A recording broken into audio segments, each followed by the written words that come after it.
In this video, we'll discuss how prolonged and unbroken eye contact points to a person being controlling in some capacity. Enjoy.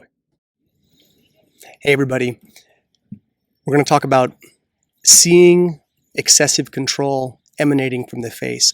And so what this points to and what we're getting at here is that when we are in a conversation with someone and we're talking and we're face to face, in both of us, consciously or subconsciously, reading the other person's face, there's a capacity for one of those people or both of those people to be excessively trying to control the other, or the person speaking is also trying to excessively control their life. Their life might feel out of balance. So this capacity to see if someone is attempting to be controlling with you, this can be seen in the face. And we're going to look at this from a couple different angles, but I want you to think about this idea. When we're face reading, there are associations. There are regions on the face that relate to elements and organs. So we can see this reflected in the face. One of the key ideas that I have talked about in my other videos, my tutorial videos, is that according to Chinese medicine, the heart houses the soul, anima, and consciousness of a person. And moreover, the energy from the heart comes out of the face, but where we can really read that fire energy is in the eyes. So you can think of the eyes connecting to the heart and the heart connecting to the eyes. This is a two-way street. The eyes are a doorway or portal directly into the heart of a person. This is why we want to pay attention to the eyes when we're talking to someone. We're getting a glimpse into their consciousness to a degree. So the other thing is the heart organ relates to the fire element. So you can think of eye contact and looking at something as fire exuding or penetrating into the external world. You want to think of your eyes as fire energy going out, sort of like Superman in the heat vision. You want to think it's the fire energy penetrating out into the world. Now, each of the elements has a behavior, and those behaviors that the elements carry is something you want to pay attention to. These are symbols so that you can intuitively understand a concept or an idea. So if we look at fire in the external world, how does it behave?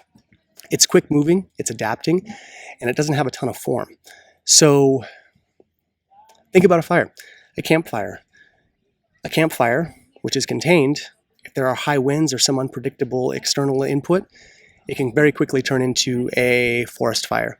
So that behavior of quick moving adaptability and its capacity to move around a bit is the natural and healthy expression of fire, and your eye contact should reflect that.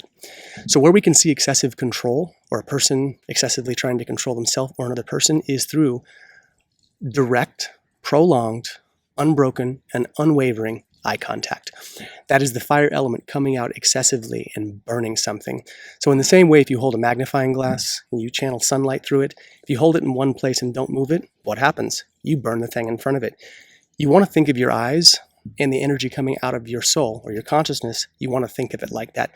The goal is not to burn the other person. The goal is not to burn the thing in front of you. The goal is to establish warmth and connection. They should feel your presence, but not be made uncomfortable by it, where their fire is dominating yours or vice versa. So this is a key component to prolonged eye contact. This is basically the fire element, the consciousness coming out of the person in an excessive way. One of the key examples where you can see this is when two boxers or two UFC fighters or two fighters of any sport, when they come together, what do before the match? They stare at each other and they try to psychologically intimidate the other. And that eye contact is a big piece of it. It's like two beams of fire just trying to burn one another. And if any of us have had a person look at us, a stranger, with prolonged eye contact, it's usually intimidating. It is an attempt to control in some capacity. So if this happens in a conversation, doesn't mean the person wants to fight you or that they're a psychopath or they're whatever. No, you got to read the tone of the face, the voice, the features. There's a lot of things to take into consideration, but I want you to understand that one of the key metrics for identifying excessive control in a person is that prolonged, unwavering, and unbroken eye contact. So again, going back to the behavior of fire, fire should move and adapt. And what that means is that fire doesn't sit still.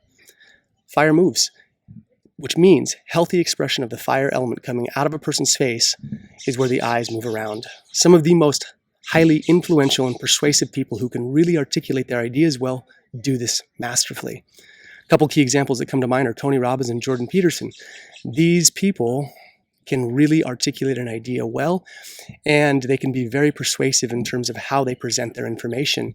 And what they do is they look around. They don't just have that unbroken, sterile eye contact that's just penetrating into you. When they're talking, they think, they move around. We know from the psychological profiling circles that if a person is asked a question and they look down, they're usually accessing their emotionality. When someone looks up to the left or right, it relates to the creative or imaginative centers of the brain. And I forget which one it is. Don't quote me, but when we look up to one side, it's accessing one part of the brain. When we look up to another, it's accessing another. And this points to the eye movement in relation to the consciousness of a person. Are they going into their emotions or their creative centers? So eye movement, again, breaking the eye contact a little bit is a healthy dynamic when we're face reading or having a conversation. So just realize that. Pay attention to this metric. It's one of the easiest ways to see it and to embrace it and to kind of integrate it into the larger process of face reading and knowing if control or excessive control is on the table with the person you're talking to. All right, y'all, if you got questions, let me know. Post them below. And as always, thanks for your time.